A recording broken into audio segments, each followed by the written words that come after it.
Alô, meu povo, como vocês estão? Bom dia, boa tarde ou boa noite, não sei qual horário você está nos ouvindo.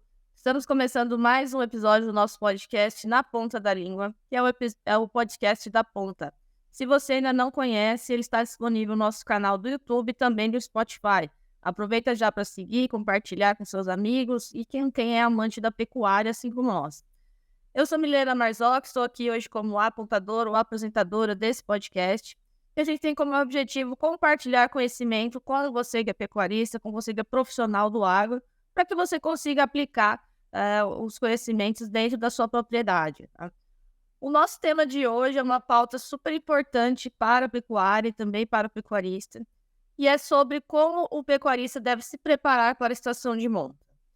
O nosso convidado de hoje é muito especial, é o Ney Conte. Deixa eu chamá-lo aqui. Olá, Ney, tudo bem? Olá, Milena, bom dia, boa tarde, boa noite, tudo bem? Tudo jóia. Obrigado por você ter topado o convite de participar aqui com a gente, viu? Eu que agradeço tá, tendo a oportunidade aí de te conhecer e trocar bastante informação e, enfim, interagir aí de forma bem positiva aí. Bacana. Mais uma vez a gente agradece aqui em nome da Ponta. Bom, pessoal, para quem não conhece, então, o Ney, ele é médico veterinário formado pela Universidade Federal do Mato Grosso do Sul. Atualmente ele é diretor técnico de gestão da Zebu Fértil, que é uma empresa que trabalha com reprodução animal. Tá falando diretamente de Campo Grande, certo, Ney? Positivo, é isso mesmo, em Campo Grande, Mato Grosso do Sul. Legal. O Ney é um dos parceiros da Ponta, né? A gente tem alguns trabalhos, alguns projetos juntos. E aí, um convite para você, né? Para você trazer toda essa sua bagagem aí, já são mais de 26 anos aí trabalhando com reprodução. Exatamente, Milena, a gente, é ruim falar a data porque daí entrega a idade, né, Milena? Verdade. Mas enfim, são 26 anos praticamente aí na estrada, trabalhando diretamente com genética, reprodução e sempre buscando aplicar o que tem de mais moderno, desenvolver novas tecnologias aí em prol da pecuária brasileira. Sem dúvida. Então, Ney, para a gente dar um pontapé inicial aqui no nosso bate-papo, aproveitando toda essa sua bagagem, a sua experiência, queria que você passasse um contexto aí para nossos ouvintes da evolução da reprodução na pecuária, desde de quando você começou até o momento atual. O que você viu? Acho que você deve ter visto muita coisa, né? Então, Milena, eu me formei no início de 1998. Talvez alguns que vão estar nos escutando aí tenham nascido nessa época, né? Era nascer. E a gente passou por uma série de transformações, né? Não só na pecuária, acho que o mundo como um todo, a gente saiu da era analógica para a era digital, né? Eu sou de uma época que você comprava uma ficha e usava um orelhão para ligar para a família, porque não tinha. Até devia existir celular, mas talvez nos Estados Unidos, Japão, alguns grandes centros, né? Mas no Brasil ainda não era popular isso. E certamente estava começando em qualquer lugar do mundo. Então, as tecnologias também aplicadas à pecuária também não eram diferentes, né? O Brasil já era um grande produtor de carne, um importante player, mas um gigante adormecido, né? Uhum. E aí, vamos dizer, com as pesquisas, as empresas de iniciativa pública e privada, né? Tem Embrapa, várias universidades, além de inúmeras empresas trabalhando em prol do encurtamento de ciclo, né? Porque a gente trabalha numa atividade de ciclo relativamente longo, né? Se a gente pensar em um frango, entre nascer um pintinho e aquele frango estar no frigorífico, são pouquíssimos dias, né? Nós estamos falando aí menos de 40 dias, né? Hoje muito próximo de 30 na média, né? E bovino, naquela época, o objetivo, para você ter uma ideia, era abater os animais super precoces com 24 meses. Então, certamente a reprodução também era o alvo, era massificar a prenhez de novilhas aos 2 anos. Hoje é algo extremamente comum, hoje é inconcebível não emprenhar uma novilha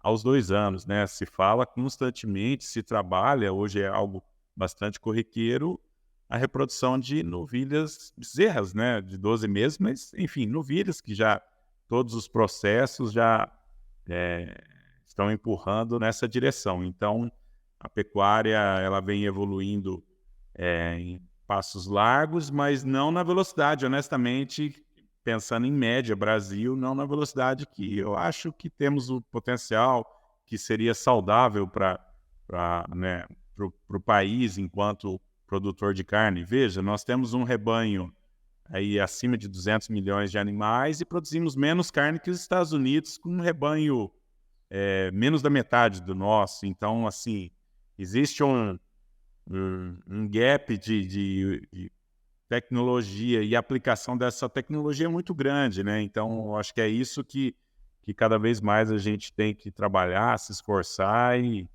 enfim, direcionar todo o conhecimento e capacidade dos profissionais brasileiros, das empresas brasileiras, na direção de produzir mais em menos tempo, com menor. Com certeza. Então, o objetivo aí, né, acho que de toda evolução da produção pecuária é sempre otimizar, né, fazer exatamente o que você falou, produzir mais em menos tempo, em menor área também. Sim, E exatamente. pelo nosso bate-papo, acho que ainda tem espaço para melhorar, então, né, Ney? Acho que a adoção das tecnologias, elas vem trazendo esse benefício, né, as tecnologias reprodutivas, e ainda tem espaço para melhorar, pelo jeito. Como que você analisa, assim, o cenário atual? O pecuarista já usa intensamente, ou é só os grandes pecuaristas, os pequenos ainda têm resistência, ou também o grande ainda tem resistência? Qual que é a sua opinião sobre isso? Então, Milena, na verdade, a pecuária, a gente desenha muito ela pensando em uso e aplicação da evolução e da tecnologia. Ela é basicamente uma pirâmide, né? Uhum. Onde na ponta dessa pirâmide estão realmente os selecionadores de genética, no caso, né? Pensando em... Isso extrapola tanto pecuária de leite como de corte, mas como a nossa área é pecuária de corte, vamos falar um pouco mais disso, naturalmente, e direcionar nosso bate-papo nisso. Então, hoje nós temos grandes selecionadores aplicando, por exemplo, a tecnologia da eficiência alimentar, né, que é uma das frentes aí da ponta, que ela faz isso com maestria, né, que começou lá com o Intergado, enfim, e hoje domina o mercado e é referência mundial aí em aplicação dessa tecnologia para o animal comer menos e ganhar, né, de forma eficiente, consumindo menos. Isso tem uma inúmeras implicações aí no nosso negócio, né? Primeiro, redução de custo, né? Isso é a aplicação imediata, é o efeito imediato que o uso dessa tecnologia proporciona. Aí tem uma outra série de, de vantagens, como você mesmo citou anteriormente, produzir mais em menos área, né? Tem toda uma questão de sustentabilidade ambiental, liberação de metano, enfim, tem uma série de questões que a gente sabe que o animal sendo mais eficiente e mais animais podendo ser colocados naquela área, a gente vai produzir de forma muito mais rentável do que faz hoje. E isso hoje nós temos alguns produtores fazendo uso dessa tecnologia em escala bastante intensa, né? Mas ainda poucos produtores pelo potencial, né? Então o uso dessa técnica, por exemplo, né, como a gente está falando, ela acaba, vamos dizer, indo para a base da pirâmide de forma muito lenta, né? Porque ela acaba sendo lentamente distribuída através dos rebanhos multiplicadores. Começa com os rebanhos selecionadores, né? No Brasil temos vários que usam, que são parceiros, né, do Intergado, da ponta, nessa parte da eficiência alimentar, como genética aditiva, matinha, enfim, outros tantos aí, o Grupo Hora, né? Nelore Grupo Ora, enfim. Só que isso acaba indo numa velocidade muito baixa, né? A gente poderia acelerar isso, né? Com aplicação de outras técnicas que pudessem, vamos falar assim, que essas qualidades que esse trabalho técnico imprime chegasse na base da pirâmide numa velocidade muito maior. Então, assim, você falou ao longo desses 26 anos, né? A gente vem vendo uma série de evoluções, mas ainda a gente se depara com produtores que questionam se vale a pena mineralizar com sal de qualidade do mineral. Então, ainda existem forças contrárias ao aumento da eficiência porque não enxergam a atividade pecuária da forma correta, porque a pecuária ela tem que ser vista como uma atividade de lucro e não uma atividade, por exemplo, patrimonial, como antigamente era vista, né, como uma reserva de patrimônio. Então, mas está aí, as tecnologias apontam aí como se diz, na ativa, mostrando o quanto é importante a aplicação e o quanto rentável é, né, Milena? Quanto tudo isso pode favorecer de forma absolutamente direta, até esquece todas as outras vantagens, vamos mirar no lucro. Então, só por esse motivo já seria altamente palpável, altamente aplicável todas as tecnologias, né? Fora os outros benefícios que acabam vindo de carona e enfim, trazem uma série de vantagens para o todo, né? Não só para o pecuarista. Com certeza, né? E eu acho que a magia vamos dizer assim, a magia do melhoramento genético é que você consegue potencializar uma série de características que são interessantes ao mesmo tempo, né? Então, tudo é potencializado, né?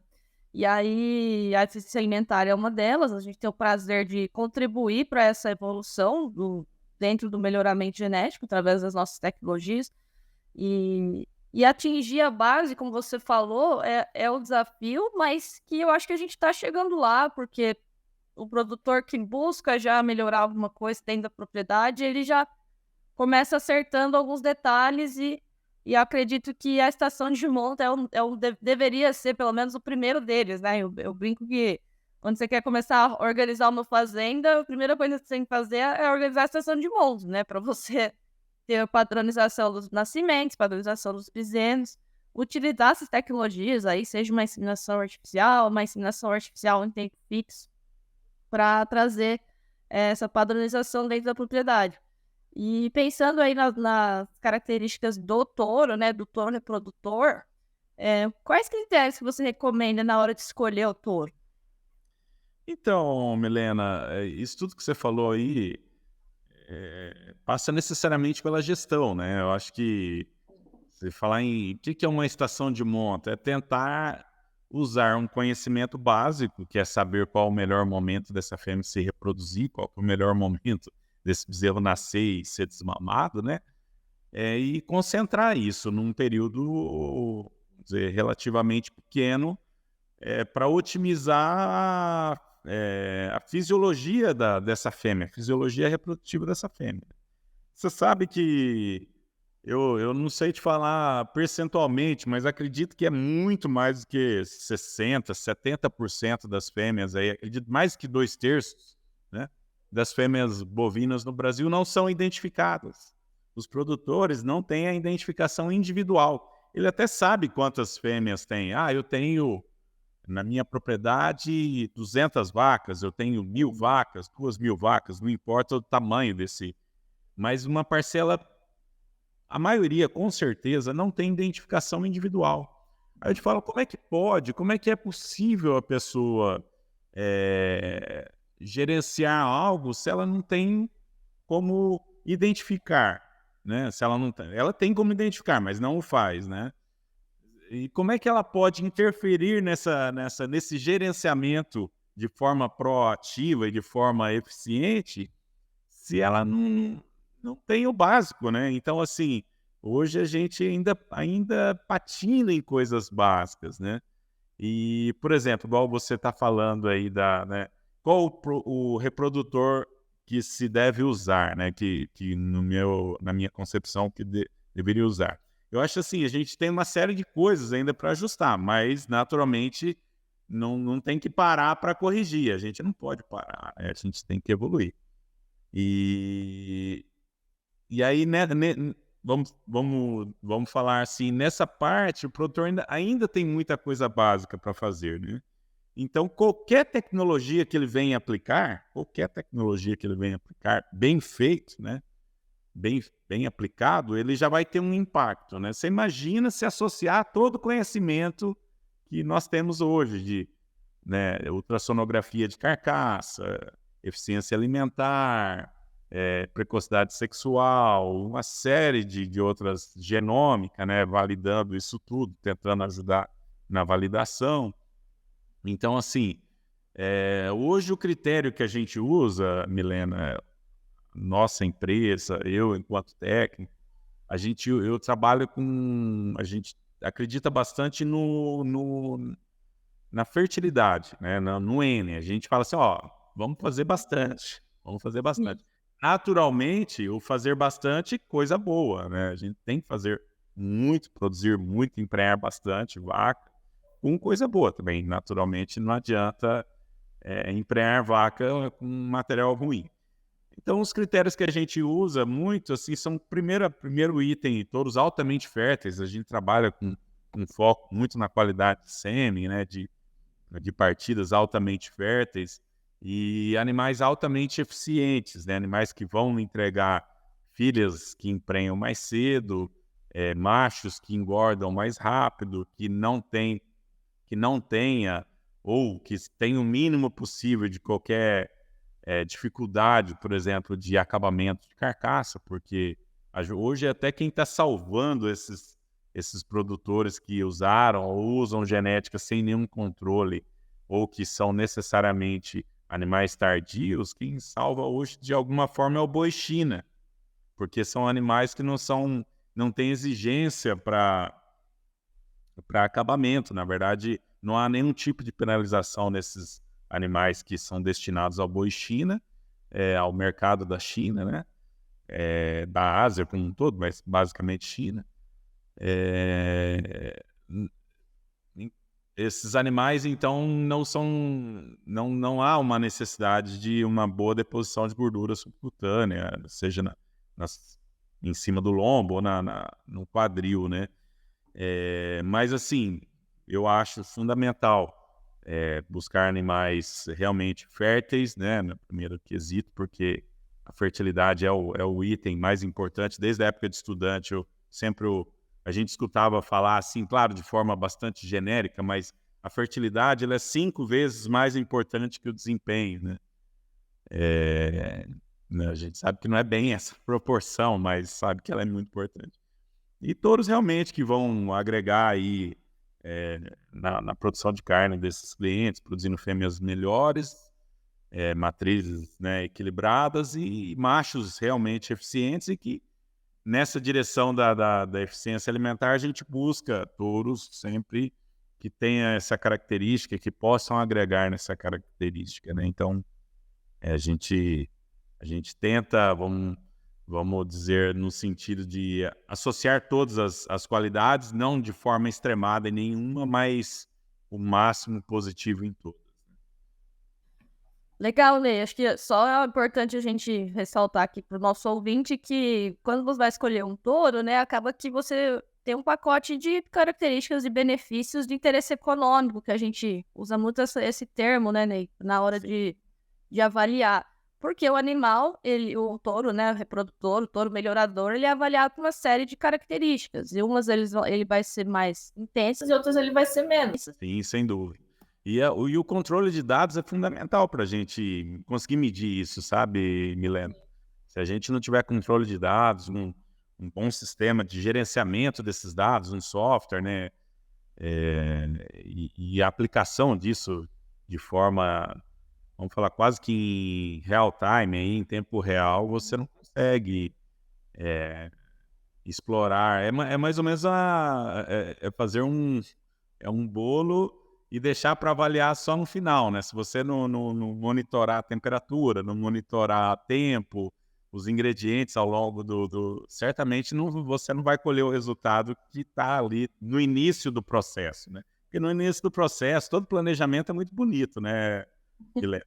Todo planejamento ele é muito bonito, mas a execução, a operacionalização disso tudo, né? Ela demanda acompanhamento, ela demanda, né, monitoramento disso para corrigir rotas que saem, né, da direção correta, e a gente, na IATF mesmo, né, como você citou aí, como uma biotecnologia,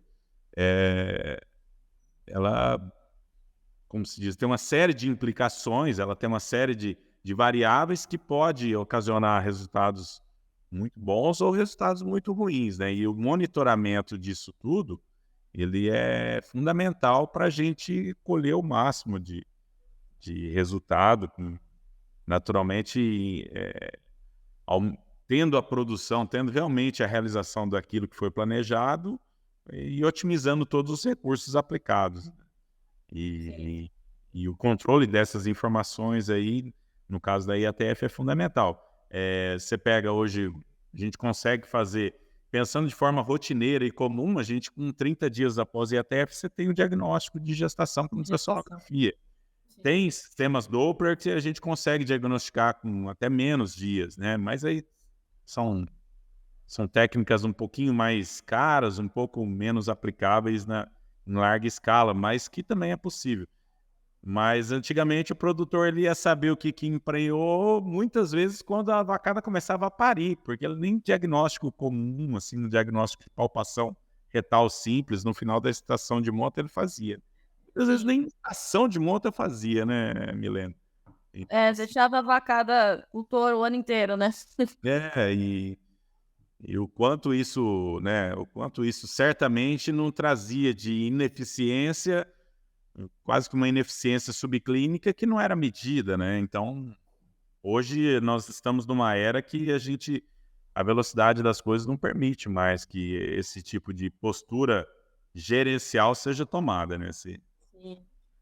Pois é, né? Acho que o básico do básico é fazer a identificação das vacas, né? E conhecer esse histórico dela, saber o score, o índice, né, de score corporal. Quanto mais informações você tiver sobre os seus animais, melhor é para você fazer tanto planejamento quanto acompanhamento da estação de monta, né? E agora, né, a gente está vivendo aí um momento que o pessoal já está se planejando para a próxima estação. E aí, o que você elencaria, assim, de que dados que seria mais importante o pecuarista ter em mãos para analisar e planejar a próxima estação? É fundamental, primeiro, saber todos os recursos que dispõe na propriedade. E esses recursos, naturalmente, eu estou falando não de recurso financeiro, mas de número de matrizes, quantas matrizes aptas, né? Matrizes inclui as novilhas, as nulíparas que vão entrar, né? Elas são matrizes, ainda não pariram, mas efetivamente que podem estar na estação de monta. Qual que é o planejamento nutricional desse rebanho, né? Enfim, tem que ter uma visão macro, né? Porque não adianta também colocar uma tapa nos olhos e fechar para uma atividade e esquecer o todo, né? Eu acho que uma grande vantagem, vamos dizer assim, de uma gestão eficiente é enxergar o todo, né? Enxergar o micro de forma bastante delicada, ali com bastante atenção, mas ter a visão cada item dentro de uma visão macro do negócio, né? Até porque tudo que você está fazendo hoje vai implicar necessariamente daqui a um ano, daqui a alguns meses, e nós vivemos num país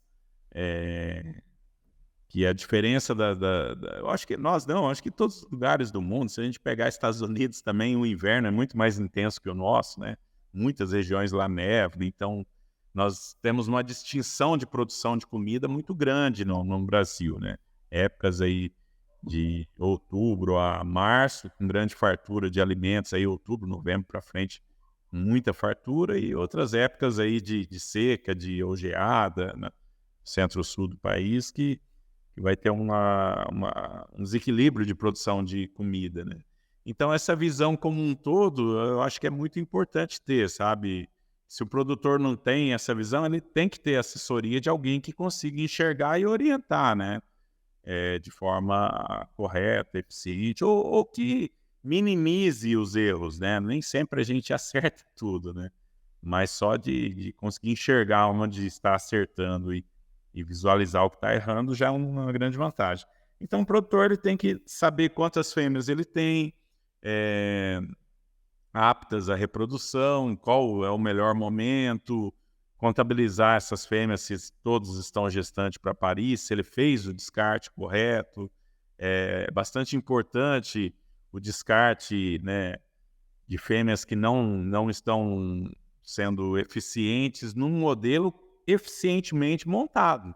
Porque muitas vezes o produtor também penaliza um animal, pode penalizar um animal ou outro, em um sistema onde, na verdade, ele está errando, não a fêmea, né? Ele não está dando condição nutricional, muitas vezes sanitária, para suas matrizes, e se ele fizer um critério de corte muito rígido, aonde ele não montou corretamente aquilo ali, ele pode descartar fêmeas boas, infelizmente, que num modelo errado não conseguiram, né, performar.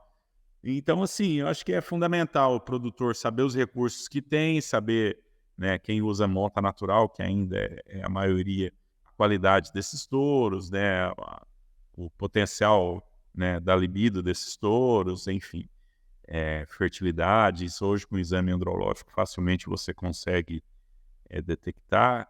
E, se possível, né, independente do grau de evolução, lançar a mão de outras técnicas, né, como a IATF, enfim, a própria estação de monta em si mais curta. Isso aí eu acho que tudo são coisas que vêm ajudar o produtor de forma bastante significativa.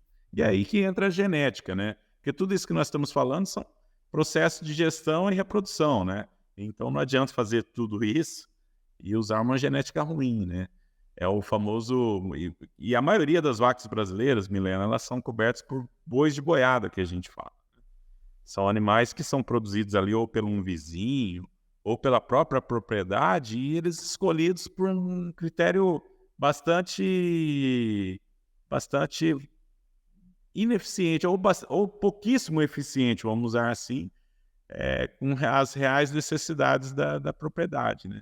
Muitas vezes é escolhido um bom bezerro, mas às vezes um bezerro que no grupo dele, ele teve uma série de vantagens, ou nem de grupo de seleção ele participou nenhuma, né? Simplesmente foi escolhido um bezerro que se destacou para ser o reprodutor, ou um grupo de bezerros que não necessariamente é o que o produtor precisa, e sem informação alguma, né? Bezerro muitas vezes de uma vaca que nem identificação tem, né? Então pode ser uma fêmea que pariu a primeira vez aos 4 anos de idade, e que abortou ao longo da vida e não foi descartado, e lá na frente o filho dessa matriz pouco eficiente vai ser o difusor de genética para esse rebanho. Então é muito difícil dar certo, né? Quando não se aplica realmente o conhecimento, aplicando tudo que a gente sabe, muitas vezes a gente, né, não tem o resultado esperado. Imagina não aplicando, né? Então... Pois é, Ney. Acho que esse touro aí é escolhido a olho, né? Uma análise visual, né? Por beleza, basicamente, mas E nem beleza, às vezes é um animal que desenvolveu um pouquinho mais, mas assim, sem nenhum critério técnico, né? Uhum. Existe acerto? Em algum momento acerta, mas é sempre uma loteria, né, Milena? Com certeza. É quase que tomar um remédio sem ver a bula, né? Ele tem uma bula, a gente só não sabe qual é a bula dele porque nunca foi coletada informação nenhuma. Tomar um remédio para tosse sem ler a bula. Vai lá na prateleira, pega um remédio aleatoriamente e, enfim, muitas vezes nem remédio ele pode ser veneno, né? É verdade. E aí o difícil, né, Ney, numa situação dessa é que você não consegue nem avaliar o quanto você tá deixando de ganhar porque você tá fazendo essa escolha, né? Então, na cabeça do pecuarista é a melhor escolha no momento, mas ele não consegue ver metrificar, né, colocar isso em números, o quanto que está prejudicando, o quanto ele está deixando de ganhar. Ele tem um resultado? Tem, mas poderia ser melhor? Com certeza, né? Então, eu acho que esse é o recado aqui, mas o que é bacana que a gente conversou, né? Você comentou do uso dos dados, né? Ter as informações das vacas, ter as informações reprodutivas do animal é tão importante quanto escolher bem um touro. Então, o legal também, né, é que se o pecuarista conhece essas informações, ele tem esses dados, ele consegue fazer ajustes durante a estação de monta, né? E não só esperar a próxima estação para ver esses resultados, igual você falou aí numa situação de uma pecuária muito extensiva. O pecuarista esperava os bezerros começarem a nascer para saber a taxa de vacas, para saber o número de vacas que foram inseminadas, né? Ficaram prenhes, né? Então, tem toda essa questão, mas acho que o bacana é que a gente consegue ajustar no meio do caminho, né? Sim, sem dúvida. E hoje, se a gente pensar assim, hoje nós temos profissionais aí que podem, no Brasil todo, né? Eu acho que todas as regiões do Brasil são contempladas com profissionais que têm uma maior ou menor intensidade de contato com essas tecnologias, né? Então, por que não ter essas pessoas próximas auxiliando, né? Pegando uma fatia do lucro, né, do negócio, porque isso tem um custo, mas assim, agregando de forma significativa lucro, né? O produtor ele tem que... sabe uma coisa que a gente observa com uma frequência não muito pequena, Milena? Eu sempre acreditei assim, a próxima geração, que o Brasil geralmente ainda é um país de alguma forma bastante tradicionalista em algumas áreas, né, alguns setores, né, pelo tempo desse setor existir em nosso negócio, né, então você pega a pecuária, né, quem abriu o Brasil foi a pecuária, né, quem desenhou o mapa do Brasil foi a pecuária, basicamente a pecuária, né, porque se a gente, nos livros de história lá, se a gente pensar, né, o Tratado de Tordesilhas, o Brasil seria, a nossa costa oeste seria uma linha reta, né, onde a esquerda, né, olhando no sentido norte-sul, a esquerda seria território espanhol e a direita, né, voltada para o Atlântico, o território português, né. Então, quem que empurrou essa linha e fez o contorno ali, praticamente indo na direção dos Andes, avançando muito além da linha central, né? Que acredito que ficava no rumo da Ilha de Marajó e ia até o centro do Rio Grande do Sul, ali, praticamente Mato Grosso do Sul, Mato Grosso, Acre, Rondônia, a Amazônia inteira, Roraima estaria fora do Brasil. Quem fez o desenho do Brasil, a gente não pode esquecer isso nunca, foi a pecuária. Então, assim, talvez seja a atividade ativa no Brasil mais antiga, né? E o Brasil, ele era se a gente olhar os livros de história, ele era para ser um país onde a costa oeste, não costa oeste, nosso oeste seria uma linha reta do norte a sul, né? Quem desenhou o Brasil da forma que ele é foi a pecuária, né? Mato Grosso do Sul, Mato Grosso, Acre, Amazonas, parte do Pará, eu acredito que Roraima inteiro não seria território brasileiro se não existisse a pecuária, né? E então quem empurrou essa linha na ponta do chifre, na força dos cascos, foi a pecuária. Né? Então é a atividade econômica ativa desde da vinda dos portugueses lá em 1500 para o Brasil, acho que das primeiras atividades que ainda permanecem ativas, né? Se a gente pensar na exploração do pau-brasil, outras explorações, né? Poucas seguem um modelo que existia há 1.500 anos atrás. E a pecuária, por incrível que pareça, existem ainda fazendas que seguem um modelo de 1.500 anos atrás, que é um modelo extrativista, né? Então, sim, eu não tenho nenhuma dúvida que talvez seja a atividade econômica mais tradicional no Brasil ligado ao campo, né? Então, esse produtor ele tem uma dificuldade muito grande, né, ali, que já está incorporada na forma que ele foi criado, uma versão de mudança para coisas mais atuais, né? E é uma pena ver algumas gerações que teria chance de mudar isso, né? Muitas vezes até por uma necessidade socioeconômica, a pessoa arrenda a propriedade, quer dizer, ela acaba não aplicando, né, a tecnologia que ela teve acesso, né, a era digital que ela tá vivendo, né.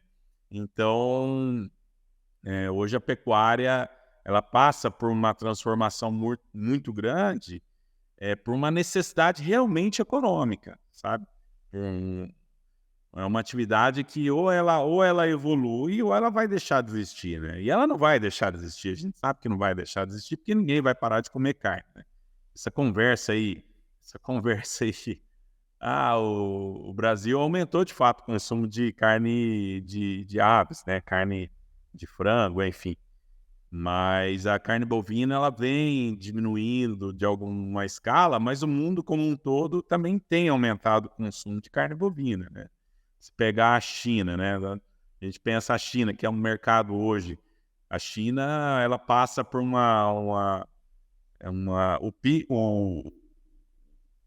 o PIB da China é tão grande, né, a riqueza que é gerada na China é tão grande que mesmo com a população de 1 bilhão de pessoas, né, hoje nós temos uma renda per capita média bastante alta, né. Tem alguns números que falam que tem um Brasil, tem 200 milhões de pessoas na China com uma renda per capita norte-americana, né.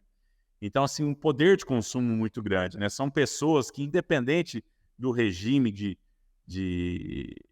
gestão do país, o regime político instalado no país, né, que não é essa o foco da nossa discussão aqui, mas essas pessoas consomem, né, Milena? E naturalmente, uma pessoa que come um bifinho, que come um churrasquinho, tem acesso a um hambúrguer, seja, enfim, qualquer forma de consumir essa carne vermelha, ela fica atraída por essa carne, né? A gente sabe, independente das convicções, da cultura, é uma carne muito saborosa, é uma carne que, além de todas as vantagens, né, nutricionais e de saúde, né, é prazeroso comer a carne bovina, né? Então, é, talvez eu seja suspeito para falar, porque eu estou falando enquanto brasileiro, enquanto latino que adora carne bovina. Mas esse chinês, ele está consumindo mais, né. Então pensa bem, se tem um Brasil dentro da China, com o poder de renda do norte-americano, que é o país mais rico do mundo, né, ainda é, né, não sei até quando, poxa, tem um poder de consumo monstruoso na China, né.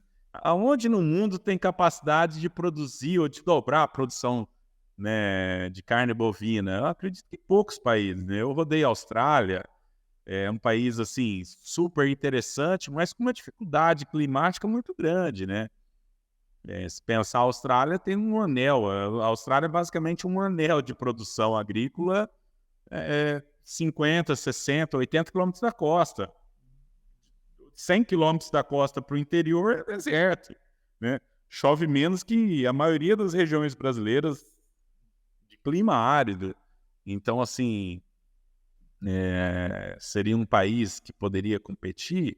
Hoje o rebanho da Austrália é menor que o rebanho do Mato Grosso, né. Então, se a gente pensar, poxa, um estado brasileiro tem mais gado que um país que é um player importante no negócio, né. Sim. Pensar os Estados Unidos, pô, tem potencial de produção, mas tem um potencial de consumo interno muito grande, né, Milena?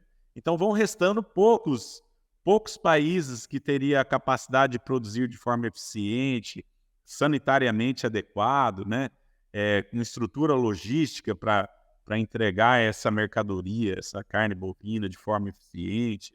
Nós temos hoje, Milena, não sei se você sabe disso, mas temos a rota bioceânica que está sendo construída, né, que vai ser uma rota que liga o Brasil ao Pacífico, né, passa necessariamente dentro do Mato Grosso do Sul, uma parte também em Foz do Iguaçu, mas está sendo construída uma ponte em Porto Murtinho, sobre o Rio Paraguai, né, e que vai ligar, né, toda essa região oeste, né, do Brasil, centro-oeste do Brasil, vai ligar com um porto no Chile, passando pelo Paraguai, norte da Argentina e Chile. Quer dizer, isso vai encurtar as distâncias, isso vai tende a diminuir os custos, né? Vai aumentar os fluxos logísticos, né? Então, assim, vamos entregar de forma mais eficiente, né? Então, por que não produzir também de forma mais eficiente? Acho que essa é a mensagem que a gente tem que ter, né? O produtor brasileiro, ele espera muito de fora, né? Ele olha muito pouco ainda da porteira para dentro, né? Então, o que ele pode interferir? Ele pode interferir aonde os braços dele tocam, né? Aonde o braço dele toca, no que é dele, não no que está fora da porteira, né?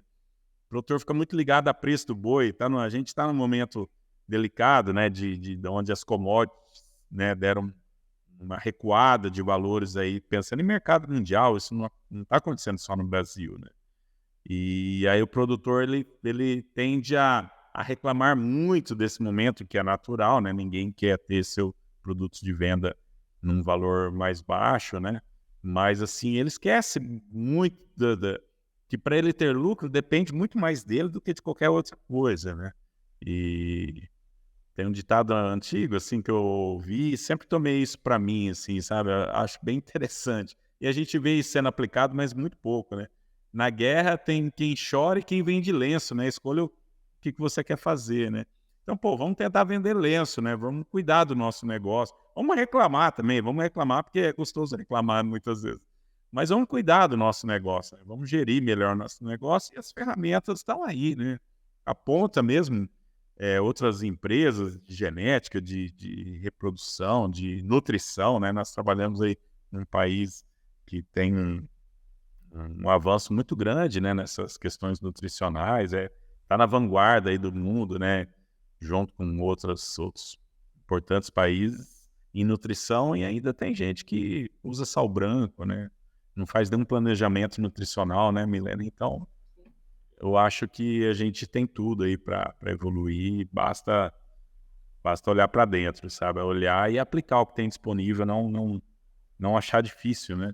O celular não era algo complexo, o celular não era algo... Ó, é um boizinho aqui, né?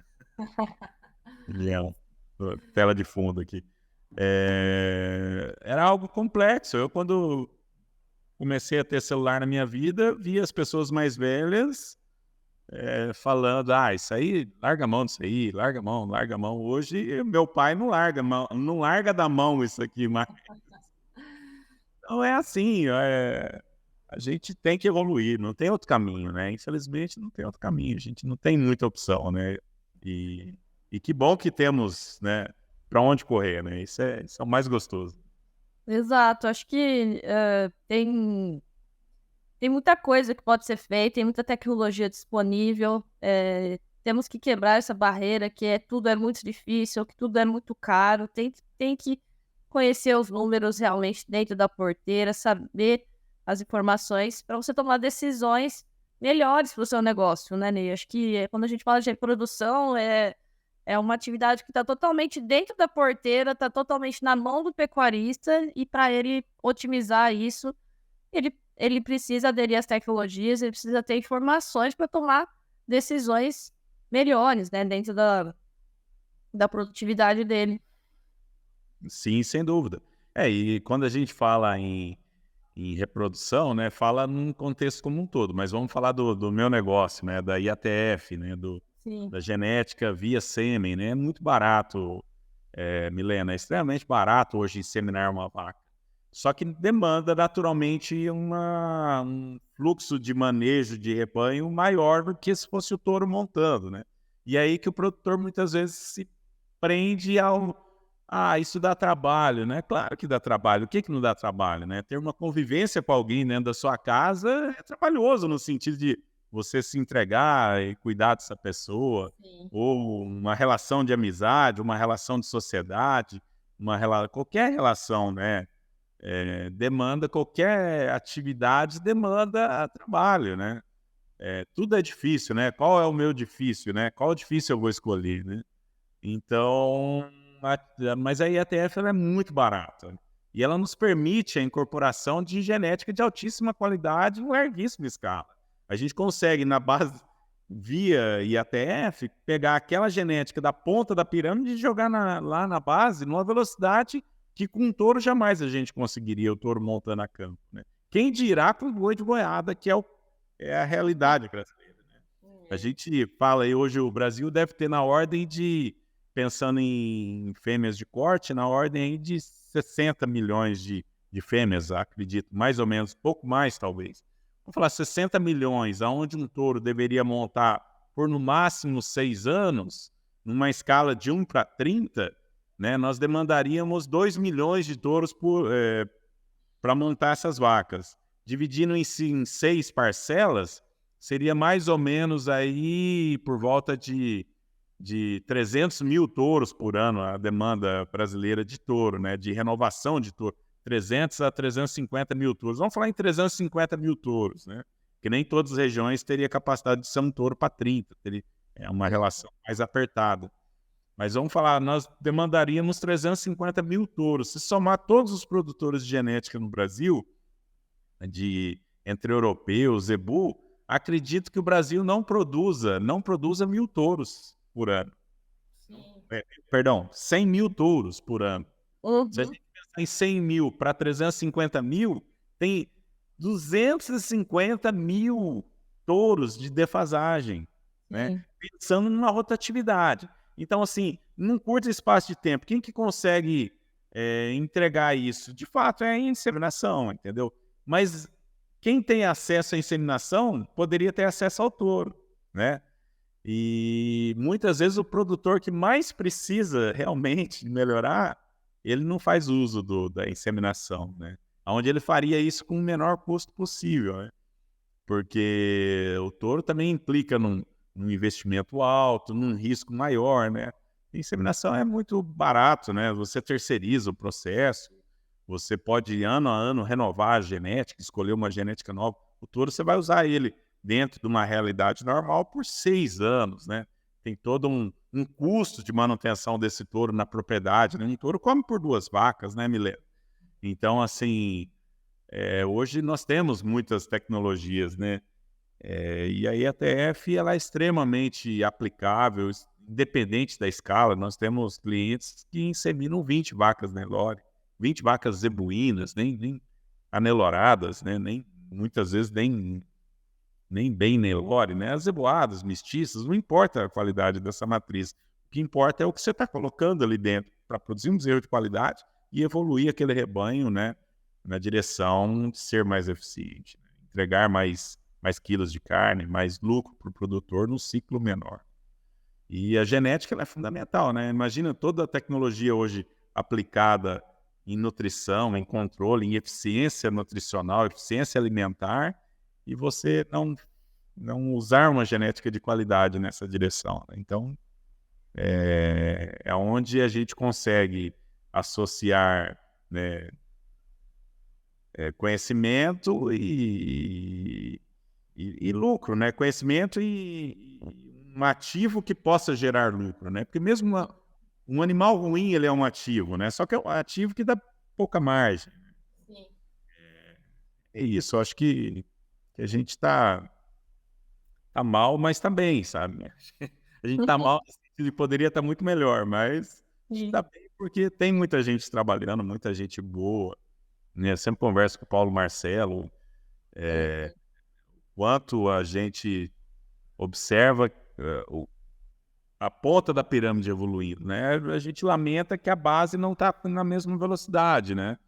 Mas eu acredito que nos próximos 10, 20 anos aí o rebanho brasileiro vai evoluir de forma altamente intensiva, assim, sabe?